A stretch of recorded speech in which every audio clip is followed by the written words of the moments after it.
Time to talk some college football with Josh Parcell. You can join him on College Football Country. That's cfbcountry.com. Josh, how you doing today? I'm good, man. 1 week into the books, and now it's a huge slate of games this week. Week 2 might be even better than week 1. I'm looking forward to it.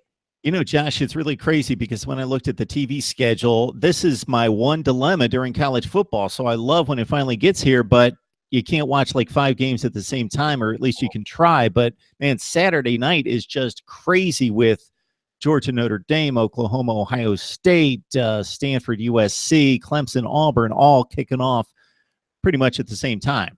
I know it feels like NASCAR. We're going to be going 4 wide down the turn there, down the stretch of Saturday night. You're going to have a fast finger on the remote, but, hey, that's a good problem to have. There's a ton of great football on, and hopefully a couple of these games live up to the hype. Like last week, a lot of the Saturday games were okay, but it was the Sunday and the Monday games that ended up really being the best ones of the weekend. So maybe we'll get some of that mojo rolling into Saturday. No doubt. Always enjoy getting your perspective. So we'll start in the Big Ten with the Buckeyes hosting Oklahoma. We know what happened in Norman last year. Do you see much of the same, or how do you see this one playing out? Yeah, I think Ohio State's going to win this game by double digits. I think they've got a lot more talent across the board than Oklahoma. I had Chris Felica from College Game Day on my podcast today, and he said the same thing. He thinks that there's just a lot more NFL talent on Ohio State, and Oklahoma may not have quite that same level of firepower. Now, Baker Mayfield is somewhat of an equalizer. He's a guy, he's the better quarterback in this game. He's obviously a better playmaker than JT Barrett, but in my mind, if you look at the games where Oklahoma has struggled in the past, it's been games where they faced dominant defensive fronts. That's what Ohio State has here. And I think that Ohio State's going to put enough pressure on Baker Mayfield. They're going to force some turnovers, I think, from Oklahoma. And I think Ohio State is better than people expect after a slow start last week. I think people honestly gave up on the Buckeyes after a half against Indiana and didn't really pay attention to how great they were in the second half of that game. J.K. Dobbins is a phenomenal running back who burst onto the scene. He's only going to keep getting better.